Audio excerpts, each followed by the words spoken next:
Парашютный вид спорта для тех, кто гонится за острыми ощущениями. Для кого-то эти слова звучат как музыка. Поэтому и международный чемпионат должен оставить у зрителей и поклонников немало незабываемых впечатлений. Что уж говорить о самих спортсменах. Кстати, покорять небесные просторы Ингушетии съедутся лучшие парашютисты со всей России и из-за рубежа.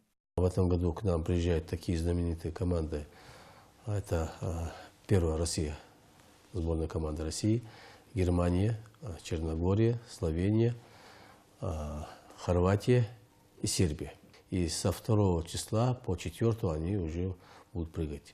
На стадионе имени Дьякова в Сунже в пятницу будет жарко, несмотря на любые прогнозы гидромедцентра. Праздник спорта омрачить не удастся, уверены организаторы, но надеяться на хорошую погоду просто долг велит. Кстати, среди участников есть и ингушская сборная. Предварительную подготовку они уже провели, участвовали на учебно-тренировочных сборах.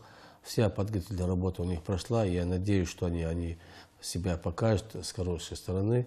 Говоря о погоде, в последнее время в республике наблюдаются резкие перепады. То сильный ветер с дождем, то жаркое летнее солнце. Так или иначе чемпионат состоится, ведь все подготовительные работы уже завершены. Площадку для проведения мероприятий нами уже подготовлена. На этот раз она у нас будет в сельском поселении, в городском поселении Сунжа.